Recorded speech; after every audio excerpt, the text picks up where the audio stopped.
Thinking about composting cardboard but worried about rats, toxins, or plastic? You're not alone. Many gardeners have these exact concerns. But what if everything you thought you knew about cardboard composting was wrong?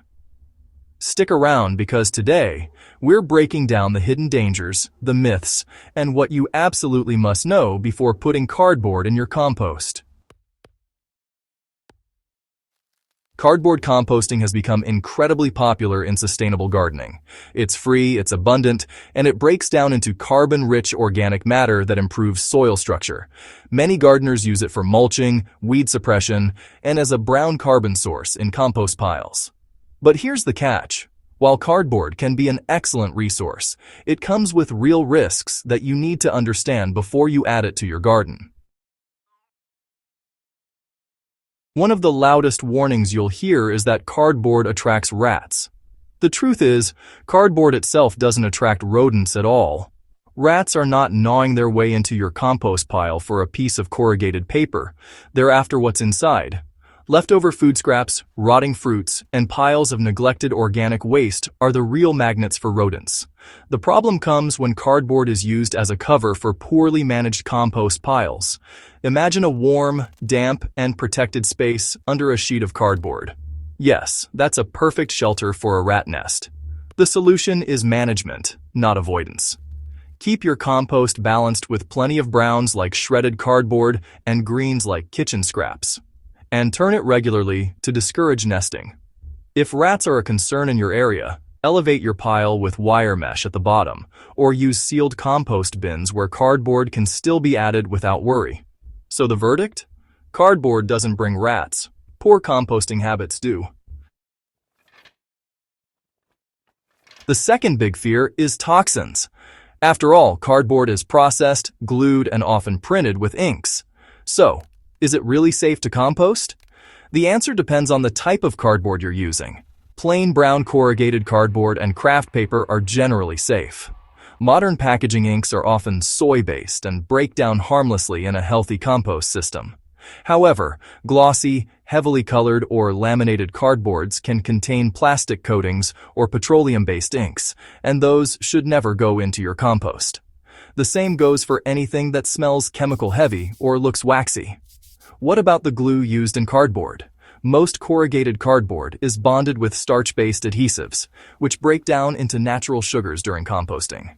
In a hot, well-maintained compost pile, even trace contaminants tend to neutralize over time. But this doesn't give you a free pass to toss in every pizza box and cereal package you find. Always stick to plain, uncoated, non-toxic cardboard. A good rule of thumb: if it looks glossy, waxed, or smells synthetic, don't compost it. Another issue is, well, plastic contamination. You know, many cardboard boxes come with tape, labels, or even those laminated stickers. These materials just don't break down and can end up contaminating your compost with microplastics. Over time, these plastics can actually make their way into your soil, harming earthworms and disrupting the whole soil biology. The solution here is surprisingly simple, but honestly, it's often overlooked: preparation. Before adding cardboard to your compost, take the time to strip it of tape.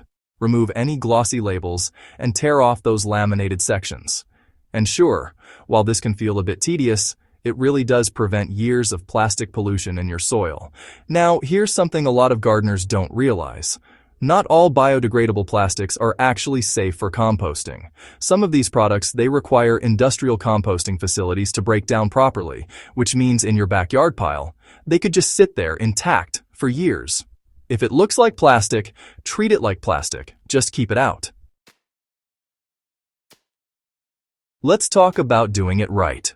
Cardboard is carbon heavy, which makes it a brown in composting terms. To keep your pile balanced, you need the right mix of browns and greens. The sweet spot is roughly 3 parts shredded cardboard to 1 part green material like grass clippings or kitchen scraps. Shredding or tearing cardboard into small pieces speeds up decomposition dramatically. Whole sheets can mat together, blocking airflow and causing your pile to turn slimy or anaerobic. If you don't have a shredder, soaking your cardboard in water first makes it much easier to tear by hand. Moisture and aeration are also crucial. Think of your compost like a sponge. It should be damp but not dripping. Too dry, and the cardboard sits intact for months. Too wet, and it turns into a foul-smelling mess. Turning your pile every week or two introduces oxygen, keeps microbes thriving, and discourages pests. If you're using cardboard as a mulch layer instead of inside a compost bin, wet it down before applying, and always top it with a thick layer of organic mulch like straw, wood chips, or compost. This hides the cardboard from pests, prevents it from blowing away, and ensures steady breakdown. So, after all these warnings, is cardboard composting worth it? Absolutely, if done correctly. Cardboard can suppress weeds without chemicals, hold moisture in your soil during dry spells, and enrich your garden beds with organic carbon once it breaks down.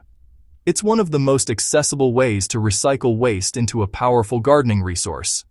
Gardeners who master the balance often see healthier soil, fewer weeds, and less reliance on store-bought mulches. And when combined with proper composting practices, cardboard transforms from a questionable material into a sustainable solution. Cardboard composting isn't the problem. It's how people do it that creates risks. Rats show up when compost is mismanaged. Toxins are only an issue if you use the wrong type of cardboard. Plastic is a threat, but only if you fail to remove it. With the right knowledge, you can harness cardboard safely and effectively in your garden.